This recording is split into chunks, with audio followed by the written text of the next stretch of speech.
Okay, thanks. Welcome to our Tuesday night Torah class. I should probably introduce myself every now and then. I'm Jerry Watkins, and I've been doing this Torah class here for several years now. And just to kind of review where we are and what we've been doing,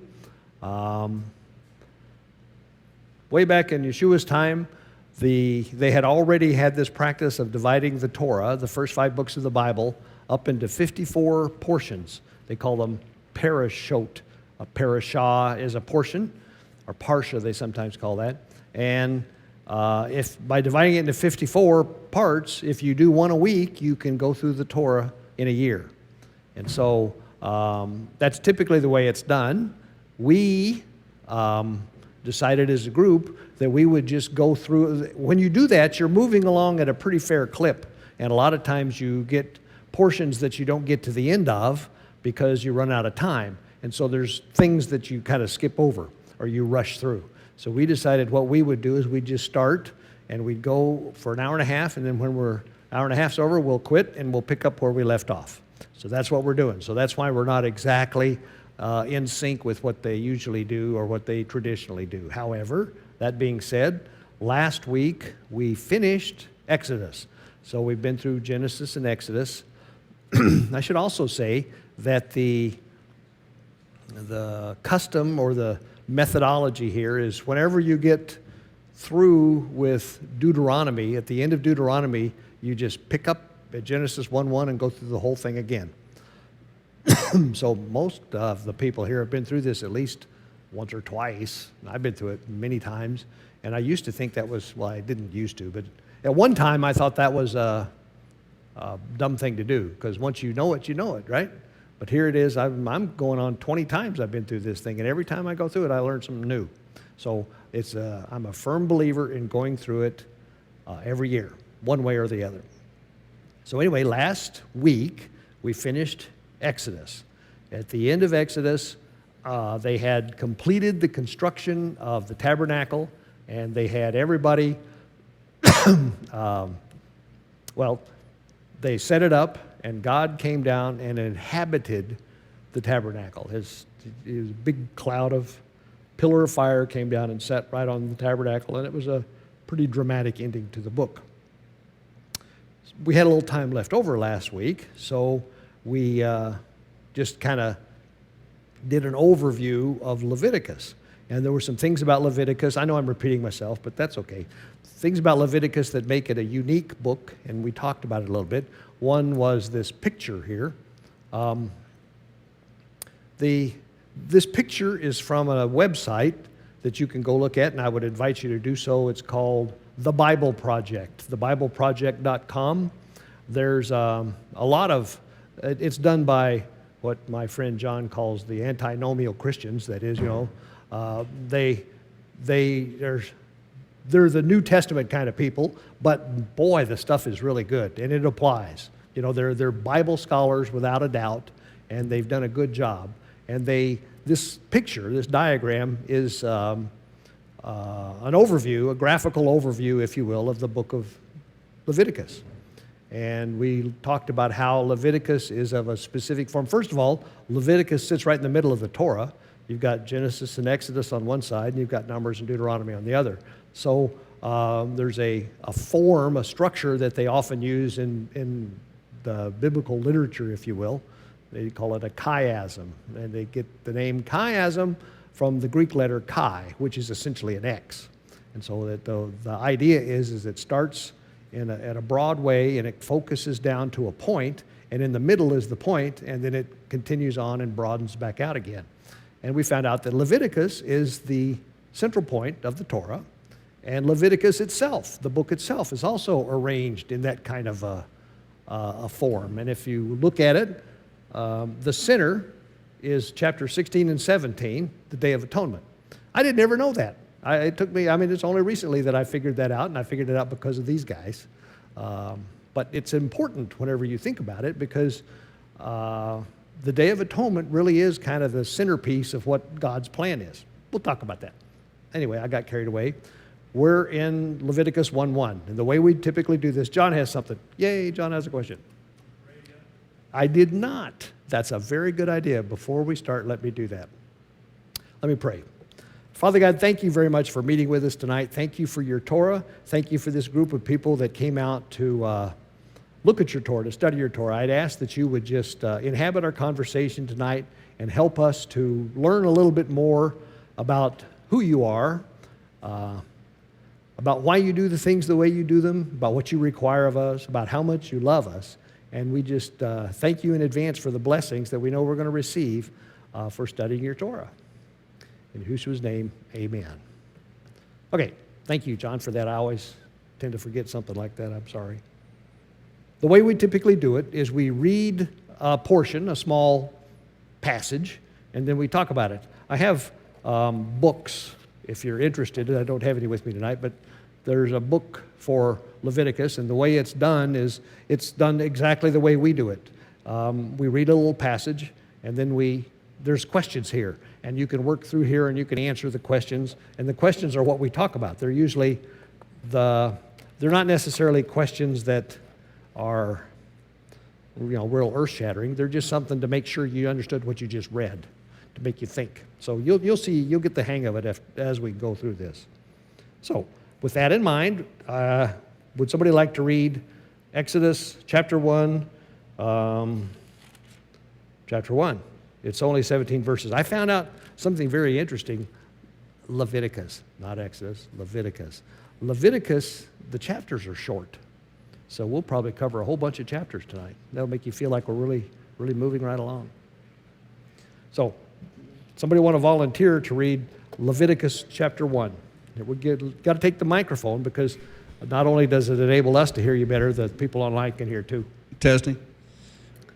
Leviticus chapter 1. And the Lord called unto Moses and spoke unto him of the tabernacle of the congregation, saying, Speak unto the children of Israel, and say unto them, If any man among you bring an offering unto the Lord, ye shall bring your offering of the cattle, even of the herd, and of the flock. If his offering be a burnt sacrifice of the herd, let him offer a male without blemish. He shall offer it of his own voluntarily, will at the door of the tabernacle of the congregation before the Lord. And he shall put his hand upon the head of the burnt offering, and it shall be accepted for him to make atonement for him. And he shall kill the bullock before the Lord, and the priests, Aaron's sons, shall bring the blood and sprinkle the blood round about upon the altar that is by the door of the tabernacle of the congregation. And he shall flay the burnt offering and cut it into his pieces. And the sons of Aaron, the priest, shall put fire upon the altar and lay the wood in order upon the fire.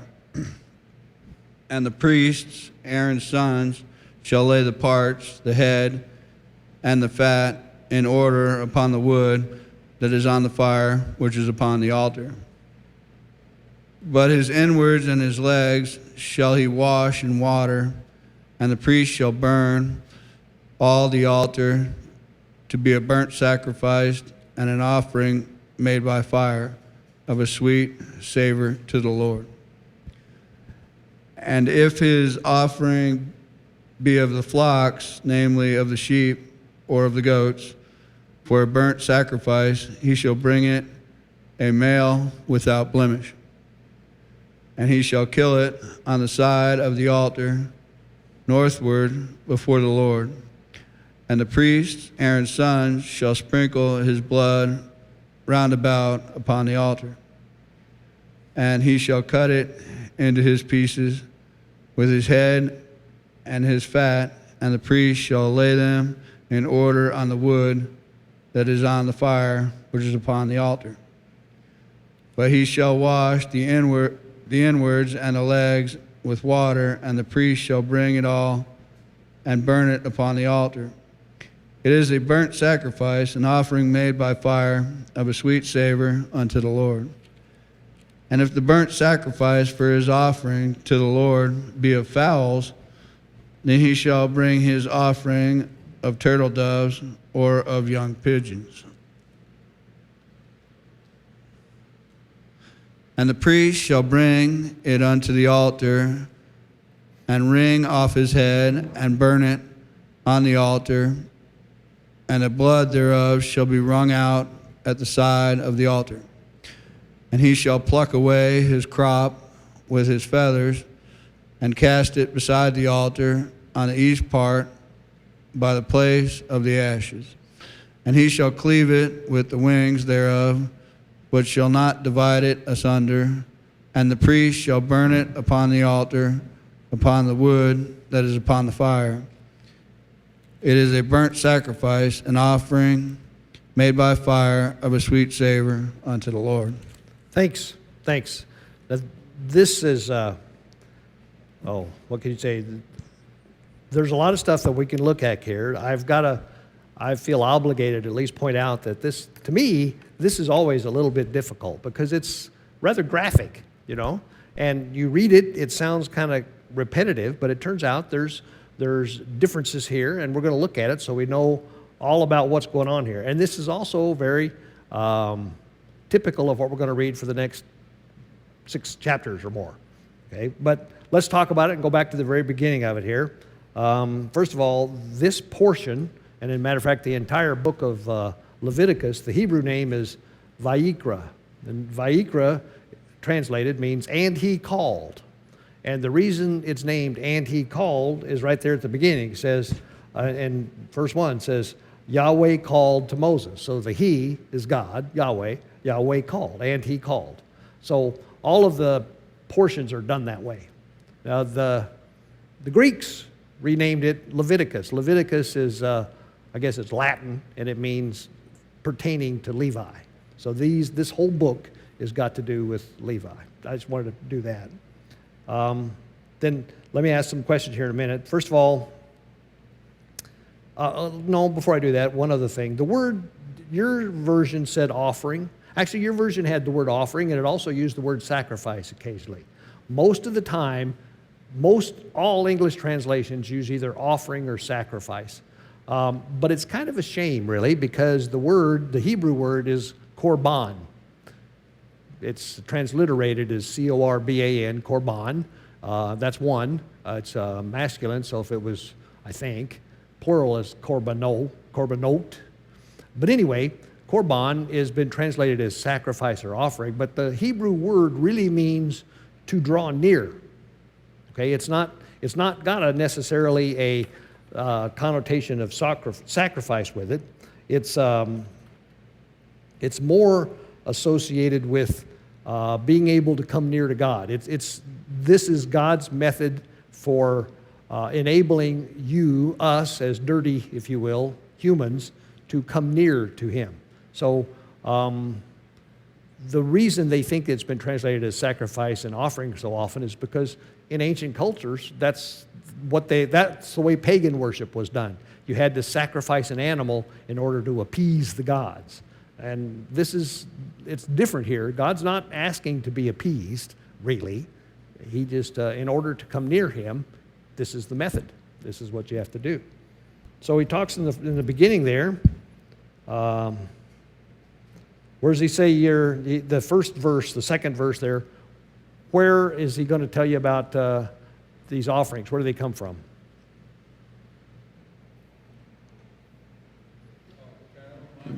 Either the herds or the flocks, right? So the herds are cows, bovine, and the flocks are sheep or goats. So you got to know that, because then the next paragraph is all about the cow, and the paragraph after that's all about the sheep and the goat. And if you don't, you just need to kind of keep track, because otherwise you feel like you're reading the same thing over and over again. Go ahead. I find this extremely interesting, because reading it along with the reading on it, the priest is not the one killing the animal. Well, let's see.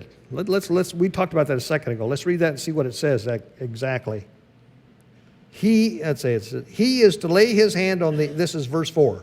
He is to lay his hand on the head of the burnt offering, and it will be accepted on his behalf to make atonement for him. He is to slaughter the young bull before Yahweh, and then Aaron's sons, the priests, shall bring the blood, and on and on. So it would appear, at least this translation, that you're right, that the guy that's bringing, the person that's bringing the sacrifice is the one that actually has to do the killing. Right, and he's the one that cuts it up. Well, I mean, you could be right. I always thought it was the priest that did it, but Beg your pardon? I always thought it was the priest that was the one Well, I'm responsible not for that. Okay, you for feel the most that of it. Okay, you feel that the text indicates that the guy does it, the offerer. Yes. Well, That's what it looks to me like. I don't have any problem with that. It certainly would indicate that. The only problem I have is that I'm not sure all the offerers would be equipped to do that. But maybe they would. Maybe they would.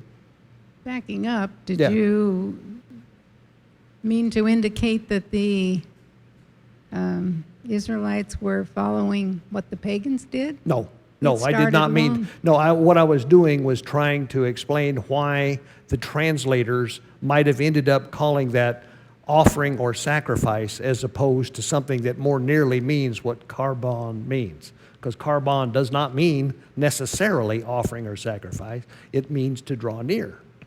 And Be- it's a more, well, I'll just leave it at that. It means to draw near. It began with God's instruction back in between Cain and Abel. Oh, yeah. Yeah, we're going to get there and talk about that for sure. Anything else? Anybody else? John's got something. I wasn't going to bring this up, but since you brought up the word Vayikra, Yes? which is the name of the book and the name of the portion, which is Yes? every book is named by the first parsha of the book. Yep.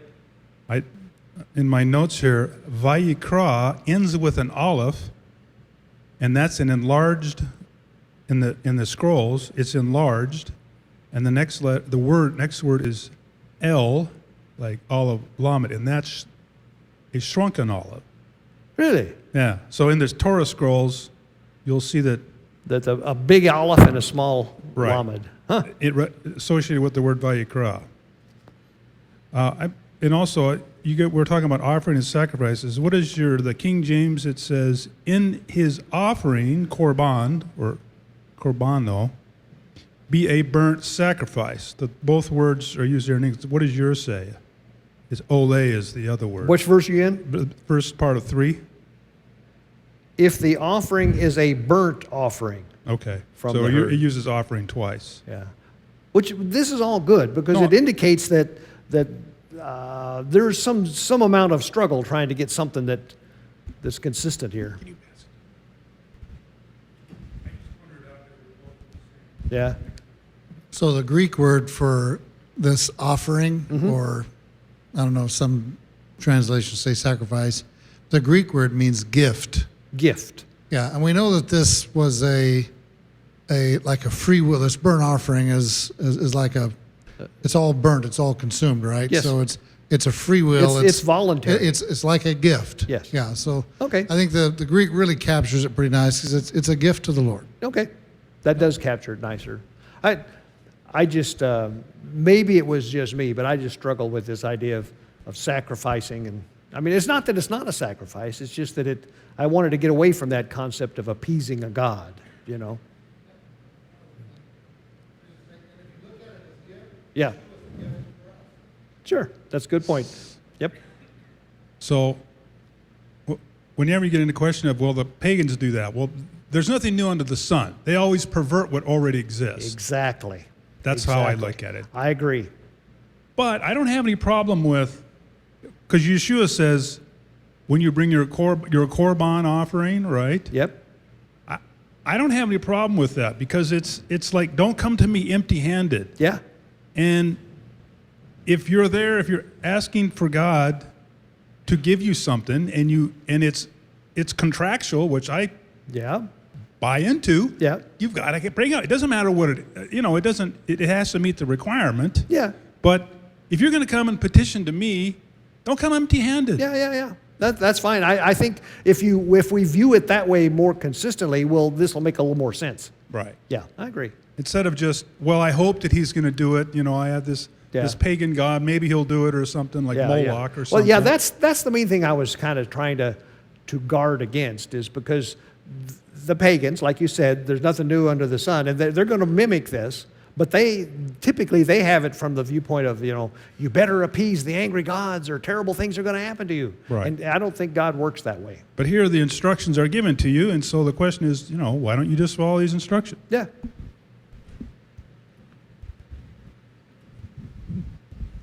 So in contrast, in verse 4 it says, he shall lay his hand on the head of the gift, that it may be accepted for him to make atonement on his behalf. Of course, the word atonement is this kaper, or like Yom like Kippur. Kippur, like this. The mercy seat on the ark is a covering. Yeah. And so in the Hebrew, it's to cover over, something, make atonement. The Greek word means to propitiate, to make atonement. What do those words mean? Because in contrast, I wanted to bring this up only because I'm studying it this week. Hebrews 10:4 says, "For it is impossible for the blood of bulls and goats to take away sins." But yet, he calls these things a sin offering. Mm-hmm. Mm-hmm. So we must not be understanding what he's saying here in 10:4, because clearly it is doing that here in our reading. Yeah. Yeah. So Otherwise, it's a big hoax, right? I mean, yeah, I tell you what, I don't have a good answer for that. I've always struggled with that. So if anybody has any thoughts, I'm willing to listen. Well, but until Jesus came, weren't the sins just basically covered? They weren't completely forgiven, right? Yeah, that's fine. Covered, Kippur, and atonement, covered is all the same thing. I'll have to wrap my mind around the idea of covered and forgiven and look at those if they're different. But that's okay. I can buy that, yeah. Well, in taking that Hebrews portion, it seems to me that what is giving the approval, getting rid of the sin, is the obedience. Yes. So it isn't actually the blood of the goats that removes the sin. It's the obedience of doing obedience. what he says. Well, that's a good point. That's all that God does require of us is obedience, really. But obedience by following these instructions. Yeah, doing what he says. Okay, let me go back to kind of the order in which we're looking at this. I wanted to bring up the point about korban, the drawing near. And this first paragraph, if you will, from verse 3 to verse 9, is about a burnt offering from the herd. So it's a cow, all right? And the cow has to be a male without defect. Marvin's point about the fact that the giver, the offerer, excuse me, I guess it's me, am I the one that's doing? Okay, the offerer lays his hands on the head of the animal, and that's symbolic of transferring his sin to the animal, and then he kills the animal. And the blood is drained out and the blood is spread around, and that's what atones for his sin. Now, it could be that the offerer does this. Certainly this was an agrarian, if you will, an agrarian society, and they probably all pretty much knew how to do that. I'd be hard-pressed. I couldn't do it, but I'm sure if I'd grown up in that kind of an atmosphere, maybe I'd know how. But in any case, even if he didn't do it, putting his hands on the head, I'm sure people explain to him why you're doing that, and he sees the animal die right there in front of him, so he's got to understand what's going on here, or at least I would hope so. Let's see, what else do I want to say? So, in this particular offering, how much of the animal was consumed? All of it, okay? Turns out there are 5 of these offerings we're going to talk about. This is the first one mentioned, and it's, let's see, what do they call it? Korban Olah, I think. I had that just a minute ago, and I forgot it. Korban Olah, and that's the burnt offering. See what else we need. The blood is spread around the altar of burnt offering. Altar of burnt offering, remember, is in front of the tent. Then the animal is skinned and quartered, and notice it says he's washed. Aaron and his sons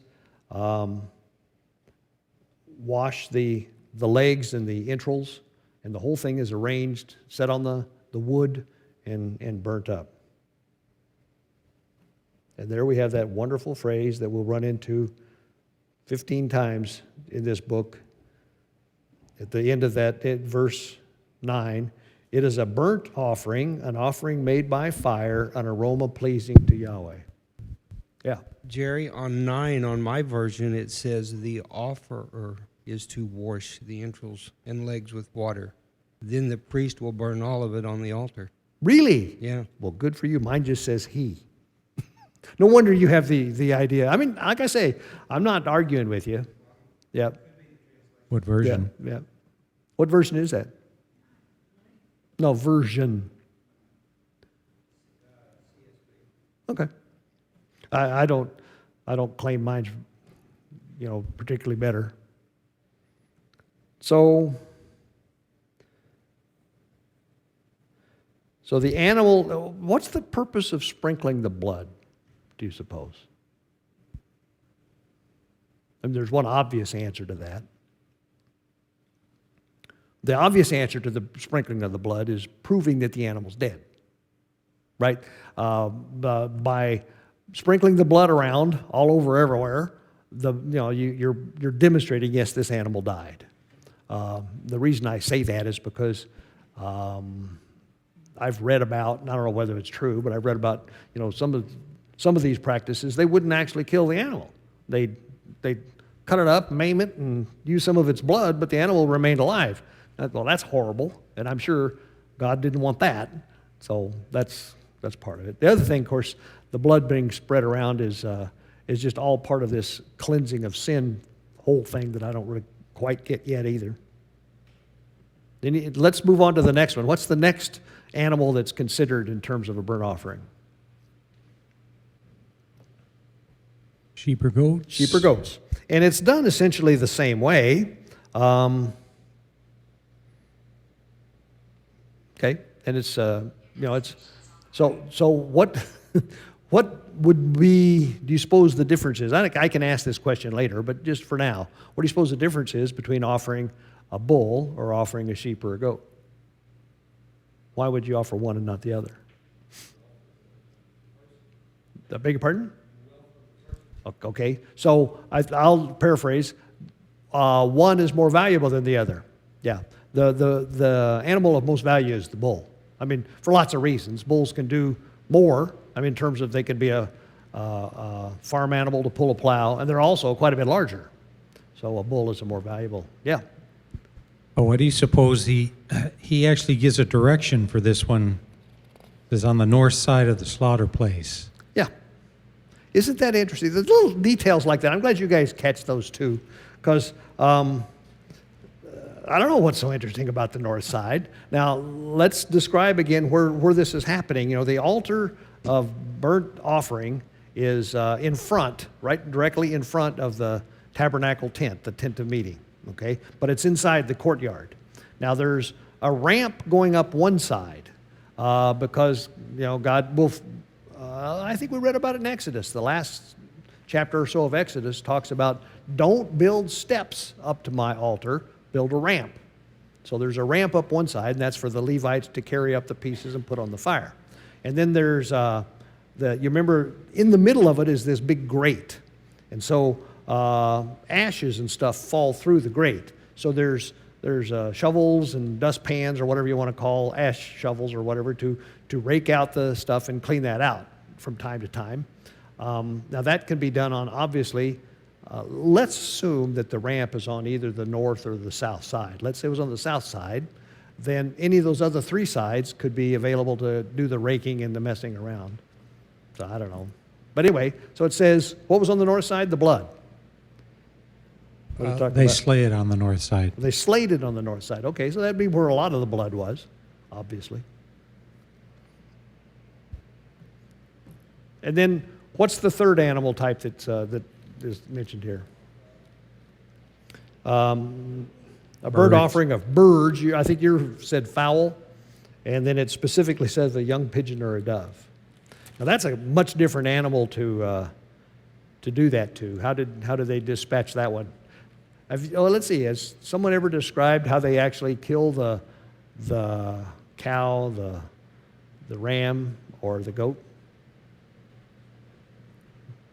Don't they sever the jugular? Yeah, I've been told, I don't know this, I've been told they start at one side of the neck and go right around the front to the other side, making sure that they get both of the jugular veins. And they do it in one sweeping motion. That's what I've been told. And so the animal dies fairly quickly because the blood just pumps out almost to nothing flat.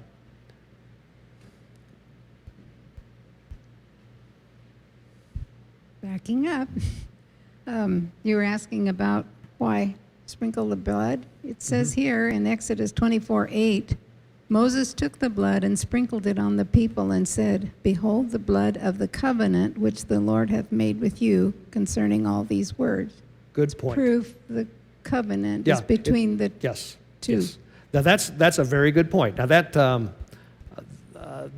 blood is obviously used on occasion for anointing, for sealing the covenant, for whatever it is. I don't know that that's all the time what its meaning is, although it sure could be, if nothing else, a memorial of that event, right? But certainly, yeah, spreading the blood around, it's a blood covenant. That's the whole idea, right? Yeah. So how do they kill the bird? They wring his neck. Now, I don't understand this stuff. I'm a city slicker. So when you wring a bird's neck, does the head come off? Does it? Probably could. Okay, so they basically turn it until it comes off. I didn't know that. Well, it doesn't say they chop it. It says they wring it. And so, okay, you know that. See, I don't. Well, that's why I understand. I understand that people that do that, it's nothing. Yeah. Okay, so then if the head's been removed, the blood will drain out pretty quickly, right? And then it goes on to talk about it removes the crop with its contents, and that's thrown on the east side, for whatever reason, of the altar. What's a crop? I'm asking because I don't know. The crop? Is that the top of the head? I thought it had something to do with their digestive system. Okay. I think it's like his head, the feathers on his head. Okay. All right. Remove the crop with its contents and throw it on the east side of the altar where the ashes are. So that would imply that they clean the ashes out on the east side of the altar, although I don't know that. Then it says, I'm in verse 17, he shall tear it open by the wings, not severing it completely, and then the priest shall burn it on the wood that is on the fire on the altar. It's a burnt offering, an offering made by fire, an aroma pleasing to Yahweh. So what's the... obviously, there's different technique involved in doing this, but who would offer the bird? Mike, what do you think? Who would offer the bird? Yeah. You mean as far as like maybe somebody who just didn't have the money? Well, Is okay. that what you're talking about? Yeah. But Marva's got something.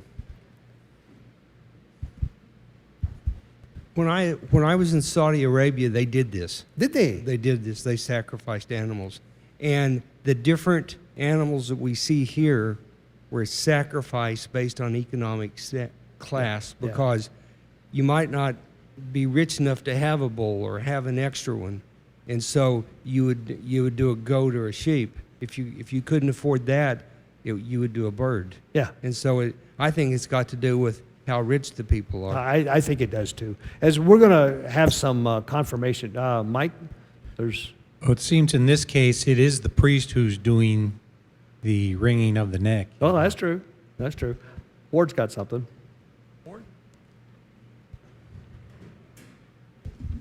I just wanted to help clarify what a crop is. It's a thin-walled, expanded portion of the alimentary tract used for storage of food prior to digestion. Okay, so it's down. it's in this throat somewhere. Right, part of the Okay. digestive tract, just Okay. before that. But it's yeah, I think it's the Put it bird. in a weird place if it's on top of his head.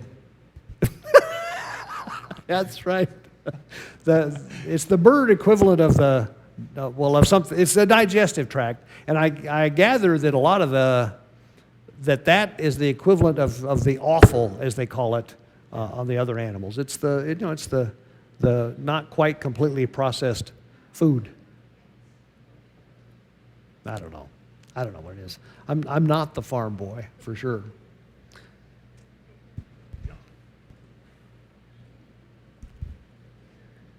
I was interested in the door. In that, so if we back up and go back to the burnt sacrifices for the Sure. herds Yeah. in 3, and also it shows up in verse 5, Okay. that he shall offer it of his own voluntary while at the door of the tabernacle of the congregation before Yahweh. I just think it's, the association of the door and the blood next to the door. So I don't know if Reminds you there's a of connection. Passover? Right. Yeah, that's a good point. But it Well, only talks about it with the herd that I can see. Mine uses the word entrance anyway.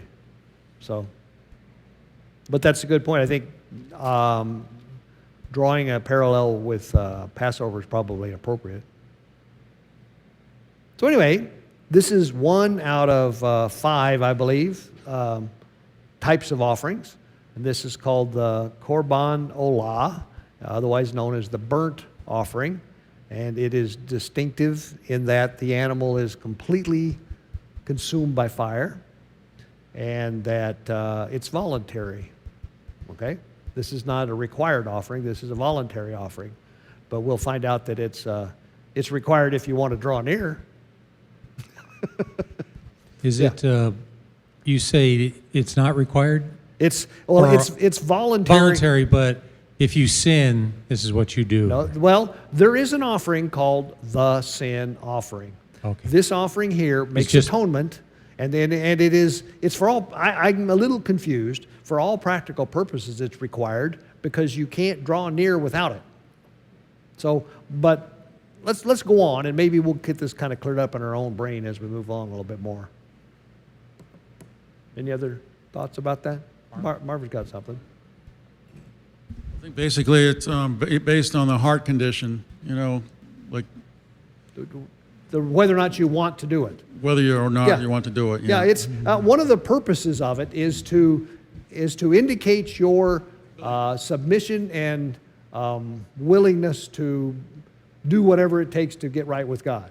That's one of its main things is a sign of your desire to be obedient. I've got a better word for that than over here if I look. Go ahead, Marvin.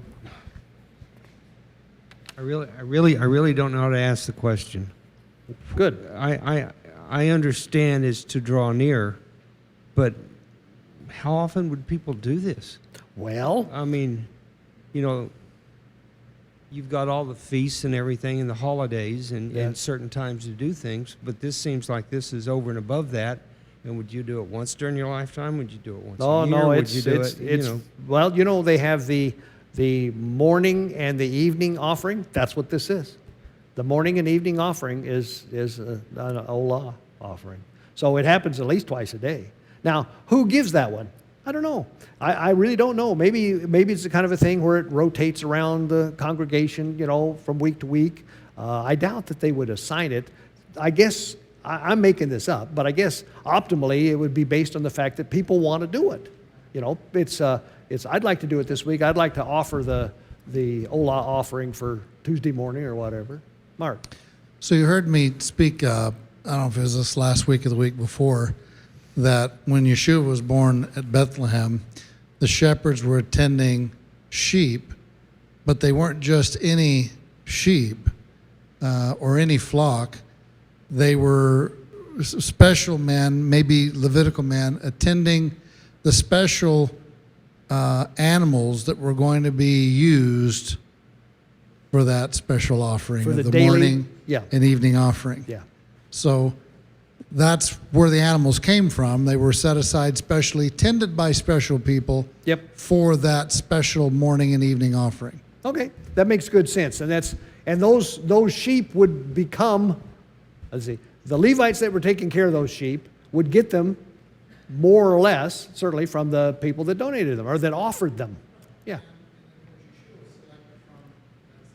Yeah. Okay. That's a much better answer. Okay.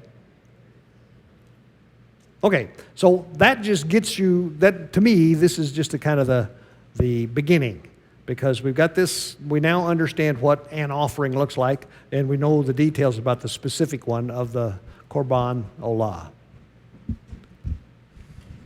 One other thing just hit me, because you were talking about these weren't required. It clearly says in the beginning, I'm reading from the Septuagint translation, it says, "Speak to the sons of Israel, when a person of you brings a gift of livestock to the Lord," and then of course in the English it says, "when any man brings an offering to the Lord."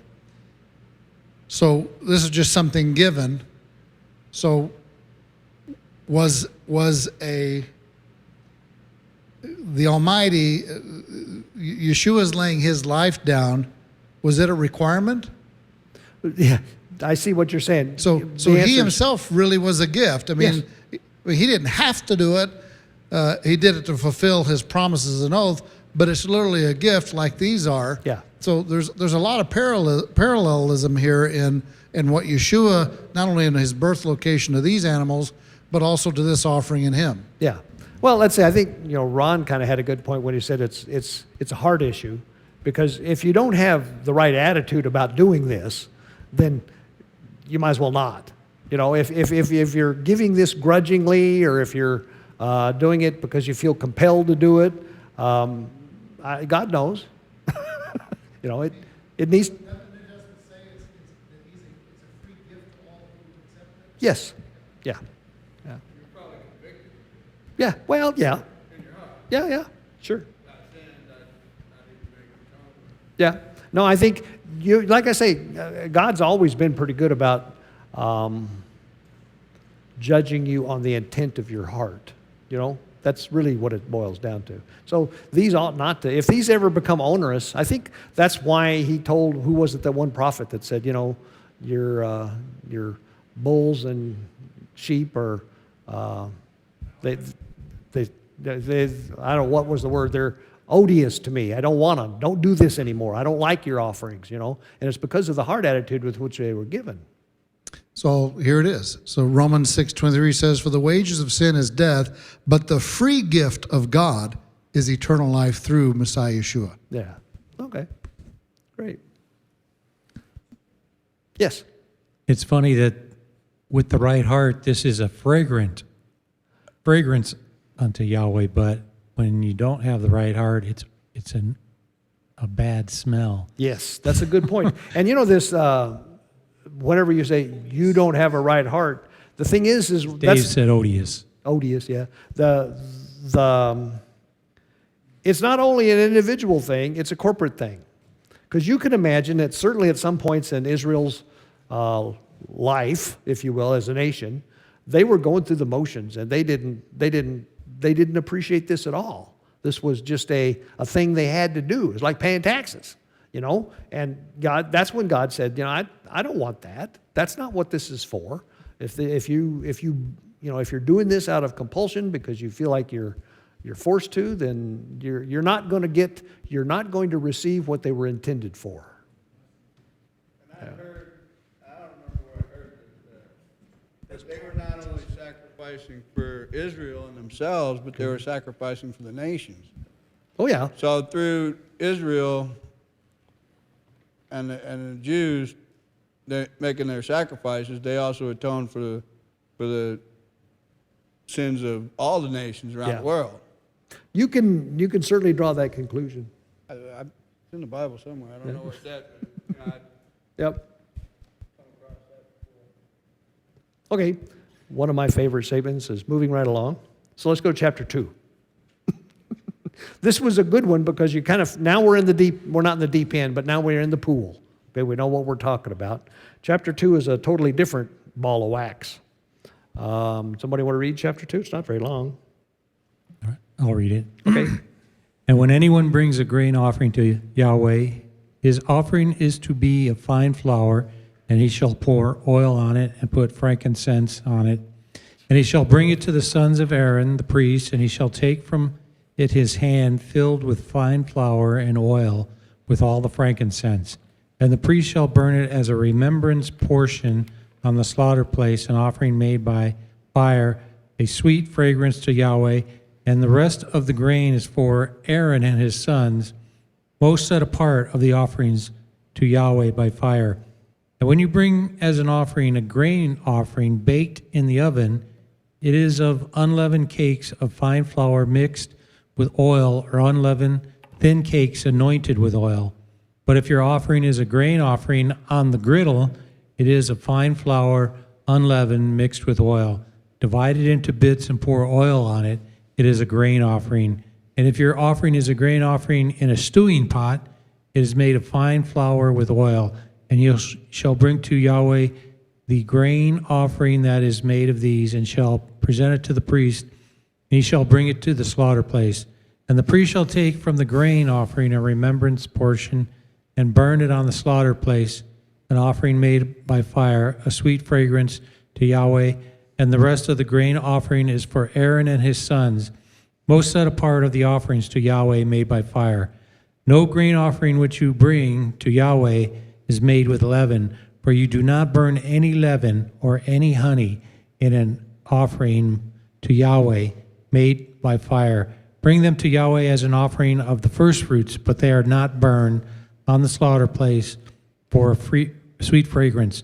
And season with salt every offering of your grain offering, and do not allow the salt of your covenant of your Elohim to be lacking from your grain offering. With all your offerings you bring salt. And if you bring a grain offering of your first fruits to Yahweh, bring for the grain offering of your first fruits green heads of grain roasted on the fire, crushed heads of new grain. And you shall put oil on it and lay frankincense on it. It is a grain offering. And the priest shall burn the remembrance portion from the crushed grain and from its head with all the frankincense, an offering made by fire to Yahweh. Okay. So like I say, this is an entirely different thing. I think Mark's got something.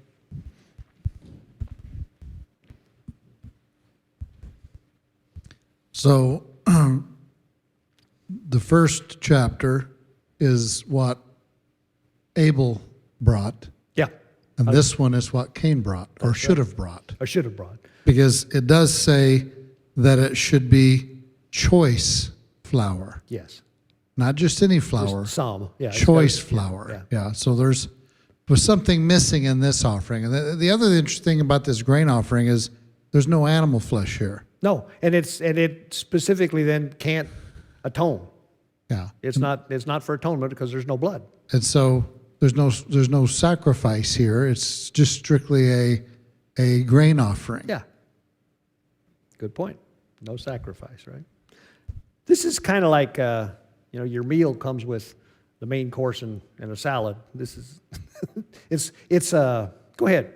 Would it relate to like maybe as part of your first fruits? Like it's not necessarily a sacrifice of blood, but it is something that you are giving. Yep.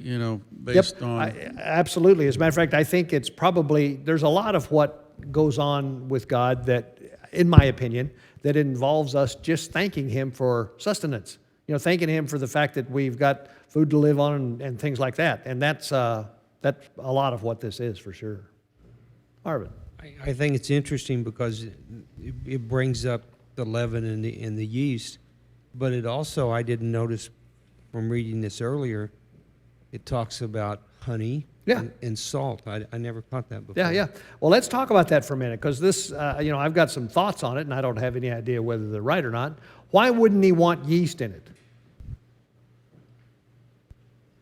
Doesn't yeast represent sin? Yeast represents sin. He doesn't want sinful things. I mean, He's although it only represents sin, he's pretty consistent about that. So not wanting to have that offered makes sense.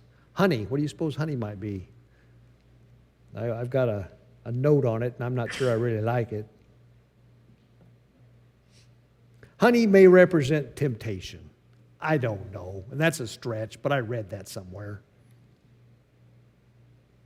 How about salt? This is not the first time we're going to run into the concept of a salt covenant or a covenant of salt.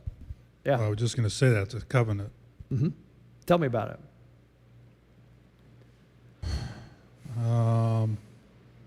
Well, salt's interesting. It talks about your salt to the earth, Yeah. to the earth, Mm-hmm.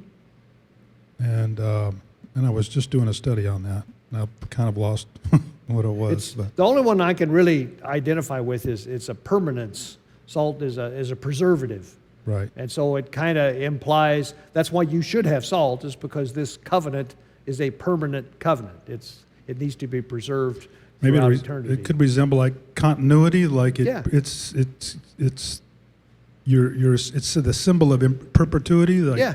Like it's not just a contract with this generation; it's all the generations Yeah. strung together. That kind of makes sense to me anyway. Yeah. So I have a note. One of my questions was, so what do you think the primary purpose of this offering was? And what I wrote down was, it's express thanksgiving for the sustenance of life as well as the bread of life, the Word of God.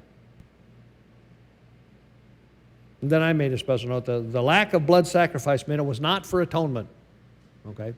So, Mark, you know what, it's interesting that you brought up, because I wanted to talk about too, the fact that Abel brought a blood sacrifice and Cain brought a grain sacrifice. And not only were they different, because it says specifically that Abel brought the firstlings, I don't remember exactly, but the best of his animals, and it just says that Cain brought some of the stuff that had grown, some of his produce. But I guess one of the things that I think is important to realize, of course, is that this thing then was in place for Cain and Abel. It was in place right at the beginning. This goes back to the imagery of the door, because what does he say to Cain? It says Sin is crouching at the door. Right, and Yeah. actually the word for sin is also it can be translated as the antidote to sin, or the I guess it may even be a sacrifice. I don't know what the Okay. exact term is, but it's sin, but it's the solution to the sin as well, is in that same word. Okay. Oh, did it? Okay.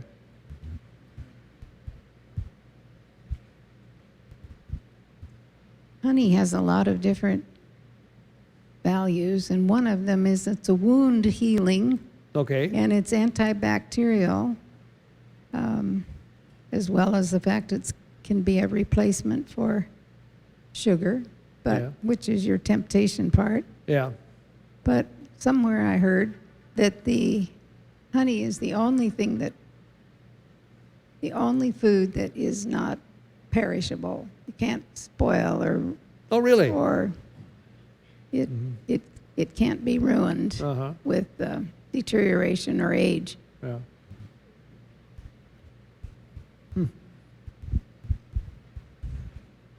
So in verse 12, it says, as an offering of first fruits, this is Reshit, which is beginning. So when is the grain at its beginning? It's in the early summer, right? It's Shavuot time. Yeah, Shavuot. Yeah. Maybe that's what they're offering here, is this grain offering is a big Shavuot offering time. It could be, yeah.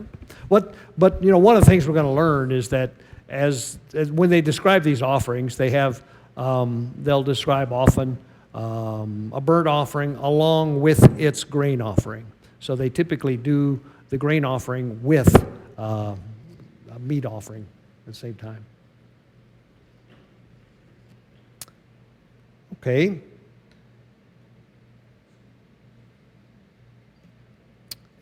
Okay, want to go on? Look at Oh, I'm sorry, Margaret's got something. Got a. It's interesting that I guess you could bring this offering in different ways. The fine flour in verse 1, and then you have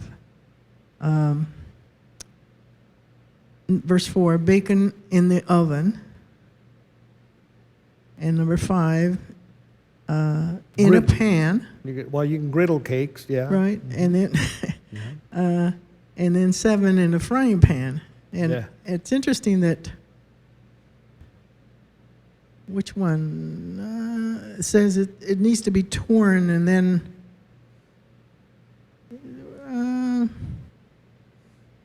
should bring it. Let's see. It'll come to me. But the frankincense, I'm wondering why the frankincense is. Is it like a seasoning of sorts, or? I guess that's a good question. Frankincense is usually the most expensive type of oil. Yeah, It has a lot of healing properties too. yeah. So I don't know if anybody knows what that would be.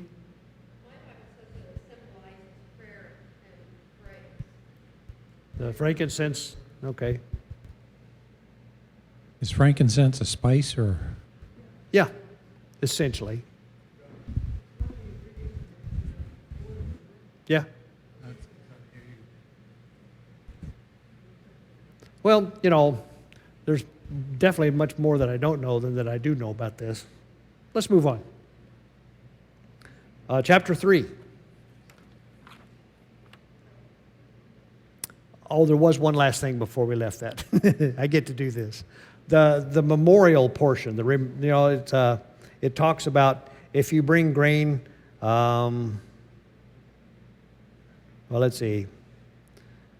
Verse 2. Take it to Aaron's sons, the priests, and the priest shall take a handful of the fine flour and oil, together with the incense, and burn this as a memorial portion on the altar. Okay? The memorial portion traditionally is three fingers full. So if your form of the grain offering was just fine flour, the priest would take 3 fingers full like that and burn it on the fire, and that's what's called the memorial portion. The remainder of the grain offering was given to Aaron and his sons, and they were to eat it because it was most holy.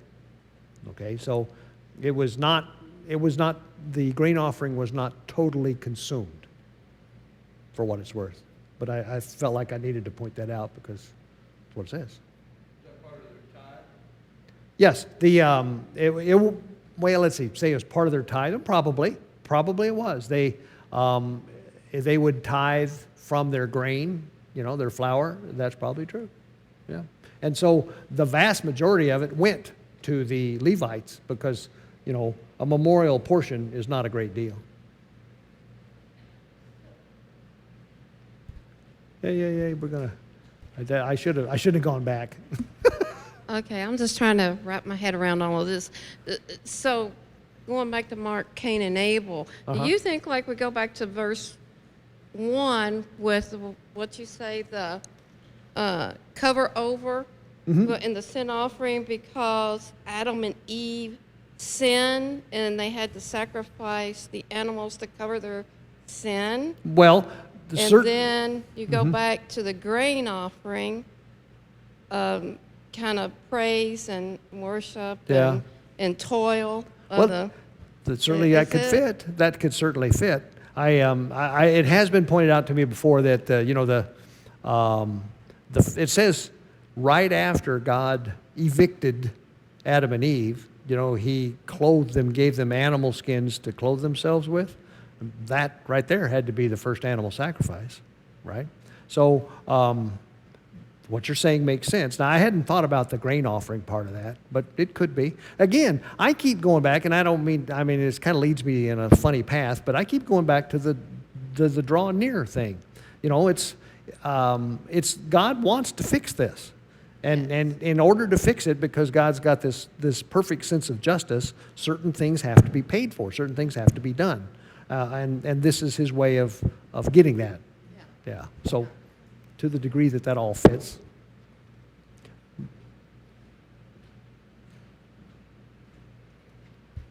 Does anyone know if this fine? I know, Mark, you mentioned that it's talking about choice. Is that in verse 1? If that is that like the whole grain, or is this like sifted from the germ and the bran? Mm-hmm. The first, okay.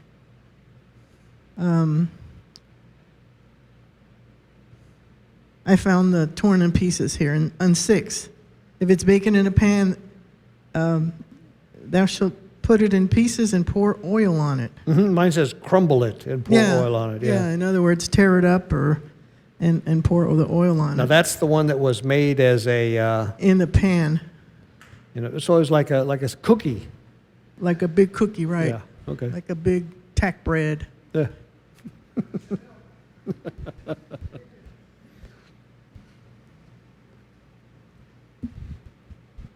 Frankincense is used as an essential oil, and you only need a few drops. It's a very intense flavor. Yep. 3 things have something in common. Frankincense, this oil, is antimicrobial to the bad bacteria for human health. Honey is antimicrobial to the bad bacteria for human health, and salt is antimicrobial Yeah. to the bad bacteria Okay. for human health. That's good. That's a good catch. All 3 of those have that in common. Yeah. Let's move on to chapter 3. Somebody want to read chapter 3? It's not too long. It's only 17 verses. When his offering is a sacrifice of a peace offering, if he offers it of the herd, whether male or female, he shall offer it without blemish before the Lord. And he shall lay his hand on the head of his offering and kill it at the door of the tabernacle of meeting. And Aaron's sons, the priests, shall sprinkle the blood all around on the altar. Then he shall offer from the sacrifice of the peace offering an offering made by fire to the Lord. The fat that covers the entrails and all the fat that is on the entrails, the 2 kidneys and the fat that is on them by the flanks, and the fatty lobe attached to the liver above the kidneys, he shall remove. And Aaron's son shall burn it on the altar upon the burnt sacrifice, which is on the wood that is on the fire, as an offering made by fire, a sweet aroma to the Lord. If his offering as a sacrifice of a peace offering to the Lord is of the flock, whether male or female, he shall offer it without blemish. If he offers a lamb as his offering, then he shall offer it before the Lord. And he shall lay his hand on the head of his offering and kill it before the tabernacle of meeting, and Aaron's son shall sprinkle its blood all around the altar. Then he shall offer from the sacrifice of the peace offering as an offering made by fire to the Lord, its fat and the whole fat tail, which he shall remove close to the backbone, and the fat that covers the entrails and all the fat that is on the entrails, the 2 kidneys and the fat that is on them by the flanks, and the fatty lobe attached to the liver above the kidneys he shall remove. And the priest shall burn them on the altar as food, an offering made by fire to the Lord. And if his offering is a goat, then he shall offer it before the Lord. He shall lay his hand on its head and kill it before the tabernacle of meeting, and the sons of Aaron shall sprinkle its blood all around the altar. Then he shall offer from his offering, as an offering made by fire to the Lord, the fat that covers the entrails and all the fat that is on the entrails, the 2 kidneys and the fat that is on them by the flanks, and the fatty lobe attached to the liver above the kidneys he shall remove. And the priest shall burn them on the altar as food, an offering made by fire for a sweet aroma. All the fat is the Lord's. This shall be a perpetual statute throughout your generations. In all your dwellings you shall eat neither fat nor blood. Great. That's great. So this is the 3rd offering that we're looking at, and it's different. Your translation consistently called it peace offering. It's sometimes called fellowship offering. See, I've heard there's another term for it too. But it's an animal offering, so there's a blood sacrifice associated with it. But it's much different. And we'll talk about that. Go ahead. So two things I want to bring up is, you've got to look kind of hard sometimes to, because Yeshua is the Lamb that takes away the sins of the world. And so to find sacrifices that were given here that only required a lamb, you got to look pretty hard and good to find it. Well, this is one of them. Yep. So it says in verse 7, if he is going to offer a lamb for his offering, he shall offer it before the Lord. What's interesting is that the Septuagint calls it this. If his gift, which is the Septuagint's way of calling it, Yep. an offering or a sacrifice, if his gift is a sacrifice of deliverance and salvation Wow. Yeah, no kidding. To That's the not Lord. in here, yeah. is from the sheep, male or female, he shall present without blemish. If he brings a lamb as his gift, he shall bring it before the Lord. So the Septuagint calls this peace offering. Mm-hmm. It's an offering of deliverance and salvation. Now, I can't think of any other offering because it says that that's what he represented he brought peace. Yeah. Because he removed the enmity that was against us. Yeah. Yeah. And so here's the lamb, as one of the offerings you can bring as a lamb, that's bringing salvation and deliverance. Okay, that's good. The what gets burnt of the animal? I mean, like I say, it seems repetitive. It's let's see, it says. Well, no, it's let's see, it's fat. Yeah, okay, this is what's made to Yahweh by fire. I'm in verse 9. It's fat, the entire fat tail cut off close to the backbone, and all the fat that covers the inner parts or is connected to them, both kidneys with the fat on them near the loins, and the covering of the liver, which he will remove with the kidneys. Man, that's a lot of detail that I don't understand. But it's real clear that it's fat, right? It's basically fat. The fat is what gets removed. If you'll notice, or it's my observation, that there's a whole bunch of the animal that's not burned, right? Now, again, the fellowship offering, and again, in my opinion, is different than the others because it's meant, I think it can be viewed as almost like sitting down and having a meal with God. You're at peace and you're going to fellowship with Him.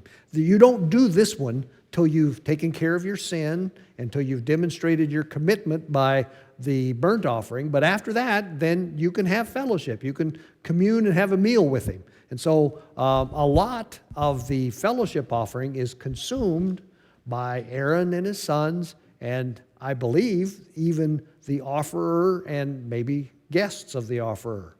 But it's a celebratory thing. It's not it's more of a recognition that, okay, you're now in a state that you can be near me. That's my opinion. What do you think?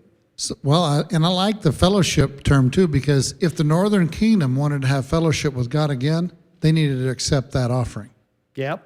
The one that's going to reestablish fellowship that brings salvation and deliverance, that brings peace. Mm-hmm. Because as Leviticus says, the issue, the core central there is impurity and death. Yep. But it's got to be restored to purity and life. Yeah. And this fellowship offering of Yeshua is what does that. Yep. I think that's true. So I remember I got into this feeling this way whenever we lived in New Zealand. This is not really all that important, but I think I'll do it anyway. We were over there minding our own business, trying to make a living, and we needed to sell our house in the U.S. because we couldn't afford to stay there very long. And when the house sold, I was particularly thankful, as you can well imagine. And so I had been reading this, and I decided I wanted to do something like this. So I invited a whole bunch of my friends, and we had a big hamburger cookout, and I told them why I was doing it. I said, it's not right exactly, but it's my version of a fellowship offering, a peace offering, because I wanted to thank God for what He had done for me. I think in retrospect, it might not have been quite on base, but I guess the point I'm trying to make is I think if you view this one as different from the others, it's helpful because it really does, it's kind of like, it really is the peace offering and the fellowship offering with God. Well, there's only 2 more left after this, and they're not that. So this is the one that kind of is the fun one. And it's the middle. Yeah, and also, what's burning on the altar at this time? It's the middle one, yeah. What's burning on the altar? Fat. Okay, and what's that smell like? Barbecue. Smells like a great barbecue, right? So I just thought this has got to be a festive occasion, you know. And God even calls it food here, right? Yep. So anyway, that's my opinion. We had a good time with that one. Well, Go ahead. What part of the animal are they eating? Are they eating like the kidneys and the liver? They just take the fat out? No, those get burned. Oh, But what they're eating then is the legs and the shoulders, some of the ribs, I guess. I don't know. I'm not that good at, yeah. There's tons of meat on the animal that isn't being burnt. so I say tons, a it lot. says at the end, you do not eat any fat or any blood. So like, I mean, if you're like me, you've had a big old steak with fat on it. Yeah. And Well, okay, we can talk about that a little bit. First of all, the blood is pretty much gone if they've drained the animal properly, right? Now, is there some blood left in there? Probably. But a lot of it would be in the kidneys, for example, and they're not eating that, or the liver. There's going to be some blood left, and there'll probably be some fat left, but most of the fat is described here in what they're burning. So I guess, in my opinion, maybe sometimes we go overboard with this trimming all the fat and doing all the messing around to make sure we don't have any fat. I agree, it says don't eat any fat and don't eat any blood. I don't think But- it's healthy to eat that fat anyways. I beg your pardon? I don't think it's very healthy to eat that No, fat. I don't either. Gristle or All I'm whatever. trying to say is I think the point is this, okay, heck, if nothing else, fat's not healthy. Who had a question? Margaret's got something. I get myself in trouble up here pretty easy. I'm just going to talk about an example here during Passover. You had some lamb, and it's pretty fatty stuff. Mm-hmm. Cooking it on a gas grill, which is fire, Mm-hmm. but it has like a little covering, and so you're not really, the flame isn't hitting the meat. Directly, yeah. It's the fat that's draining out that causes the fire. Good point. Yep. And I was really surprised because, gosh, you turn it and you get a bunch of fire and smoke. Yep. And Yep. Yep. so really it's the fat that causes the fire that even cooks it even more. So Yeah. Yeah. So the fat really is pretty much being burned. Yeah. I think this is a particular, I know at the end it just says fat in the blood in the generic sense. Yes. But in the other places, like here in verse 3, it's the fat that is upon the inwards. This is the part, it's a specific type of fat. Yeah. That's surrounding the kidneys and whatever. Yeah. So it isn't, I've got a little bit of fat in the middle of the rump roast or something like that. Exactly. I think that's a different type of fat. It's not, I it's not agree. talking about this. Yep, I agree with that. I mean, although I know I'm okay with people not agreeing with that, but I agree with that. Basically, that's what I was going to say, but I was just thinking that the whole previous verses is specifically saying which kind of fat Yeah. you don't eat. It's just concluding, remember what I said, don't eat the fat on this part, not Yeah. just any fat, because it's impossible to eat a piece of meat that doesn't have some fat wiggled through it. Yep. And he tells us we can eat meat. So Yeah, yeah. we must realize that this is only talking about the fat on those. Well, and in Details. general, in general, I'll say this, and it's probably not exactly true, but the things that he's describing here are things we probably shouldn't be eating anyway. Yeah. You know? Well, yeah. No, never drinking the blood is for sure a no-no. Yeah, yeah. Well, I guess, let's see, how can I put it? I think he was making a comment, but you want him to repeat the comment? Okay, well, I'd rather him repeat it because I could never do it justice. Well, the comment was that it was pretty much standing order in Israel. If you're eating, you're fire roasting your meat, Yeah, and you're not drinking the blood, and you're not eating the fat. You're Yeah. cutting the fat out. yep. And Yep. then the fire roasting, like she said, takes care of Any any excess. fat that's in Yeah. between the meat. It's roasted out of it, and it's cooked Yeah. down to an oil. Yep. And drips off. Yep. Thanks, John. Sometimes kind of hard to keep me on track. Can you use the salt to draw out the fat too when you're Well, I processing tell you it? what else you can, I've heard of this. You can also use the salt to get out the blood. Yeah, I've heard of people doing that. They take this to heart and they trim the fat down to the meat, and then they use salt to get out all the blood. Don't they, isn't that how they make jerky with salt? Could be. I don't recall. I They mean, salt it? Yep. Well, anyway, let's see. We still got 15 minutes. I don't know that there are 2 of them left. We can do one more, I think. No, it's a long darn thing. We don't want to do that. There are 2 of them left. There are, let's see, we've got the burnt offering, the grain offering, and the fellowship or peace offering. The next one's the sin offering, and it turns out that it's not that hard, but it gets explained about 14 different ways because there's a different sin offering for different situations, different people, and who we're looking at. And then finally, there's the guilt offering, which, like I say, it's more than we can do in 15 minutes. But I wanted to talk about just for a second that kind of try to put these in some sort of an order, so what they are. We'll go look at the sin and the guilt offering next week in detail. But with those 5, they happen this way. The first thing that has to happen is the sin offering. That's the one we haven't talked about yet. The sin offering needs to happen because before anything else, you've got to deal with the fact that you have, your sin needs to be taken care of. The next thing that happens is the burnt offering. The burnt offering is a sign of your commitment to God, the sign that,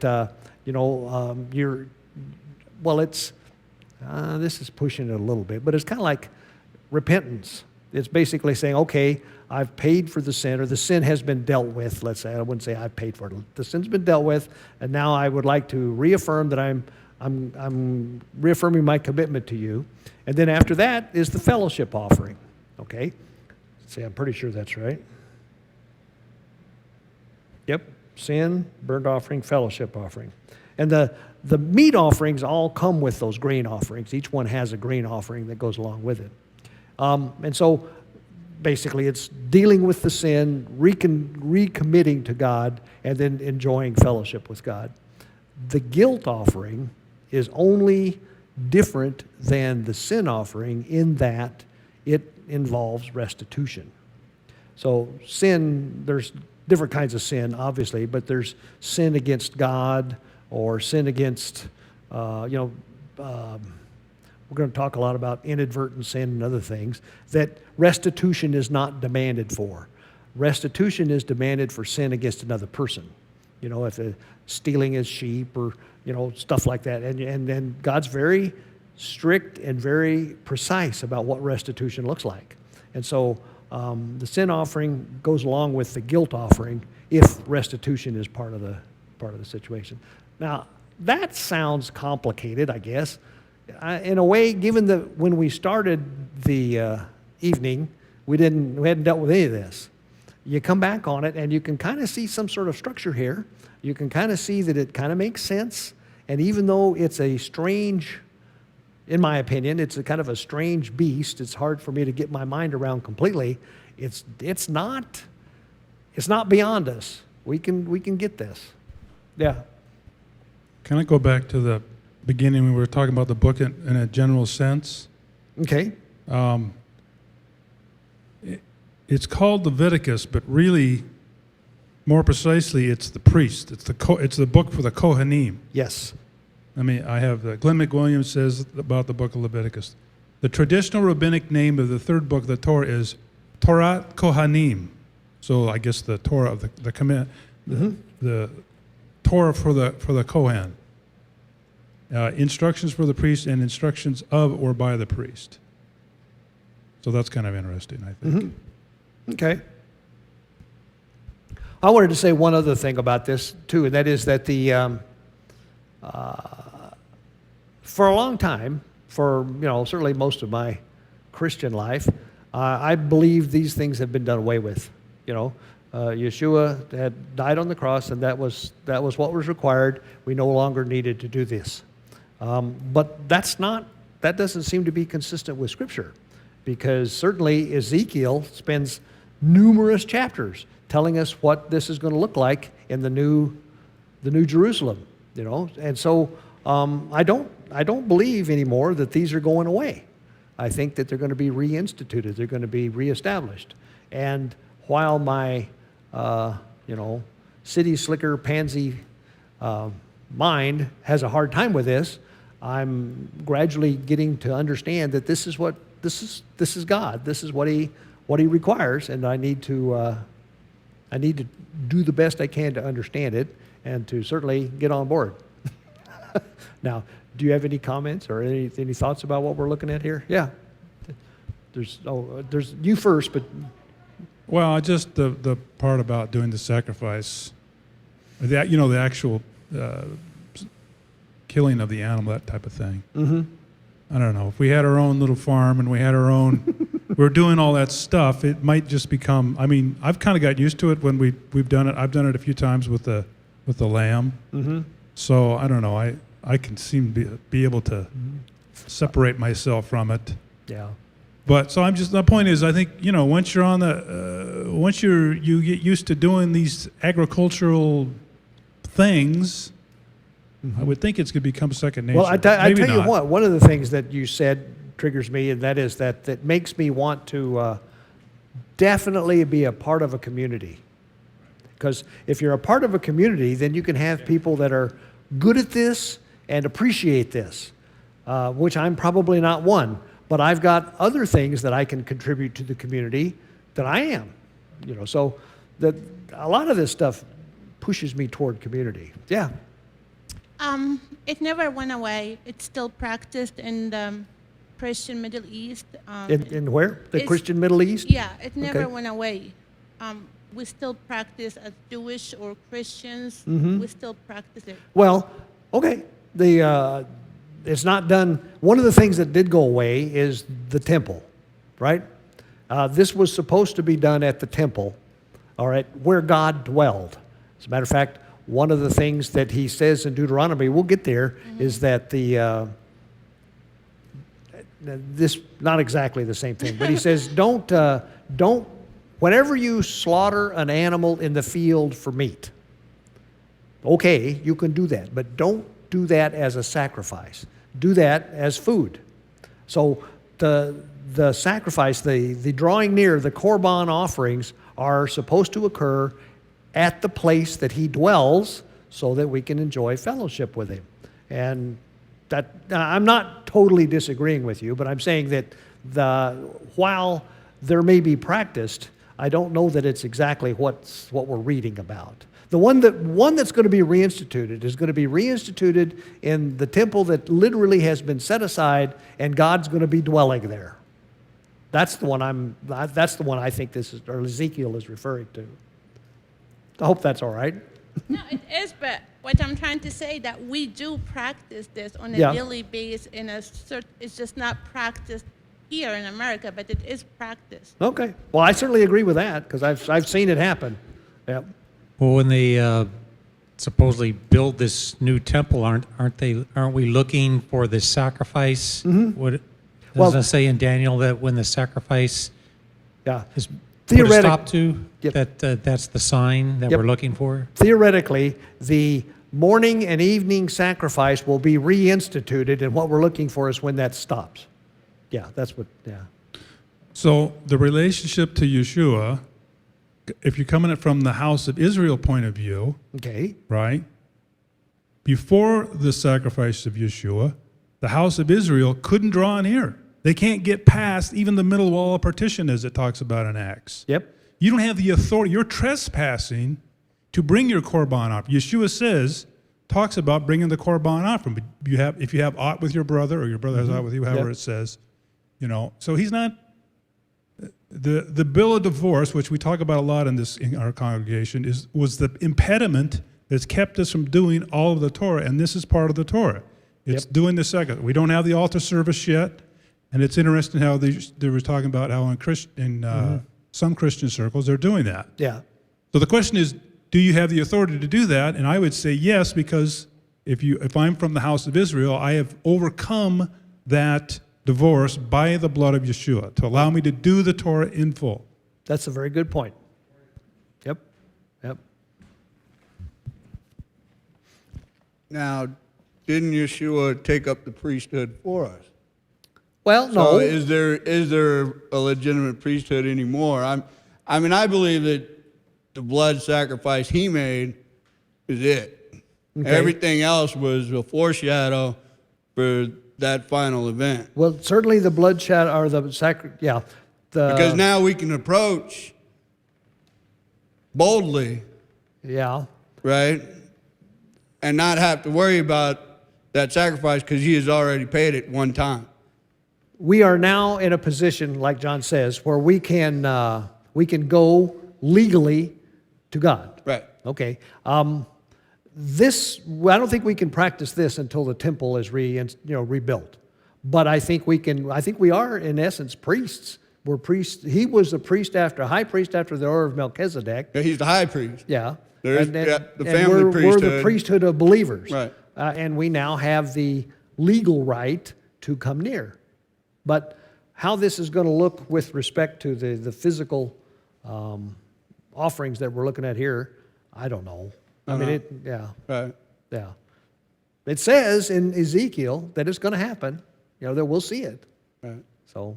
And then, if you believe in what Ron Wyatt, I don't know if you heard of Ron Wyatt. Yeah, I know who he is, yeah. And that the actual ark was underneath and is buried underneath where Jesus was crucified, and the blood actually ran on to the mercy seat.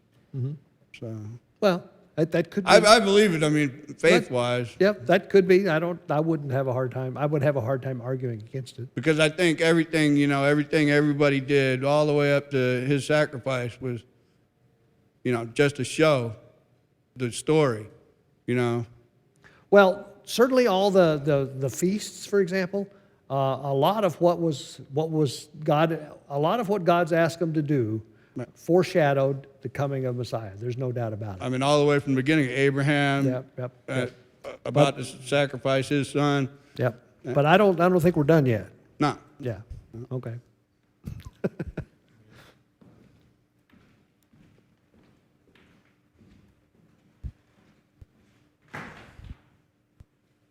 We might be priests, but we're in training. So we're not all doing things according to the Yes. instructions. I think we might know part of the instructions, and we don't really know everything. Yeah. Not only that, I think we're just in our society, just culturally, like she said, in her cultures, they're still doing the slaughtering. Uh-huh. They still raise the goats. It's awesome to see a herd of goats when you first see the lambing and they're born. It's just awesome to see that. And then you start thinking, well, a year later, of a year old, how big does a sheep have to be or a goat have to be? It's not a little tiny lamb. It's almost full grown. Yeah. So there's things that we don't understand because we're not doing the agricultural. We're not planting the grain, Here, here. waiting for the rain to fall. We're not harvesting. We're not looking at it. I know we did a study. I did a study with some other brethren that we were looking at the barley, and we had no idea. We were all excited. It was in heads, and it was in head where, okay, it comes down to parching it, the heads were empty. And so there's a lot of stuff to learn unless you're growing, Yeah. like John says, in an agricultural community where you're doing the stuff. Yeah. I think So we're in training. we need training. I like that. And one of the things that I really try hard to do is, it's not like I have all the answers. We're learning this together. you know, and I think God appreciates the fact that we want to learn it, and we'll learn it, you know, in His timing, yeah.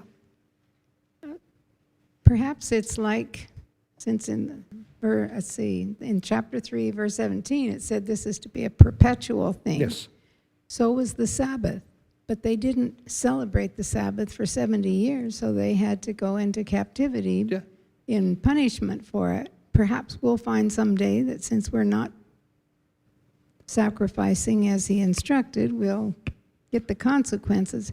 But I'm also realizing that what He has said, that Yeshua has made the sacrifice for sin, doesn't mean we can't sacrifice with praise and gifts and so forth, because there's all of those. Yeah, and we can, and to draw near.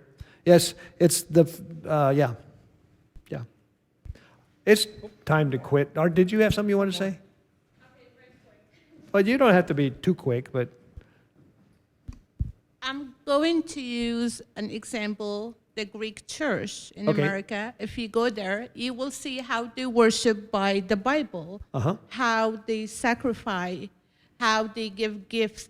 It's exactly by the book. We do, like I said, some of the things we have to do it on a daily basis. Yeah. The kind of food, everything represents the honey, eating the honey, not just for health issues, but it's also a good promise between us and the God, the good God, for the good promises, for the good health, the good life on earth. So if you just want to take an example, there's a lot of Christians, like just one example, the Greek church, they practice by the book. Yeah. Well, doing So- things by the Scripture, by Scripture, there's nothing wrong with that. So there are places you can visit and see and kind of give you an idea that this is, you know, that book was written for a lifetime, not for a century or a culture. That's true. So, That's true. but there's, as she said, there's a lot of culture issues here. Yes. And that's why a lot of the people come from the Holy Land like us. It's a culture, and we feel like there's not a complete understanding of Yeshua. Yeah. I'm sure that's true. Yeah. Okay, I'm going to quit before I get any deeper. It just got interesting. Yeah. Let me pray. Father God, thank you very much for the evening. Thank you for these questions. Thank you for the unknowns. I feel a little uncomfortable often because I don't know exactly how all this is supposed to work, but I know that you want us to know, and I know that you value the fact that we're sincerely seeking to understand your word and to do your word. I thank you for loving us. I thank you for this group of people that's trying to understand exactly how we should relate to you and the things we should do. And I ask that you just help us to cogitate on these things as we go through the week and keep us safe until we meet together again. In Yeshua's name, amen. Thank you all, and we'll do it again next week.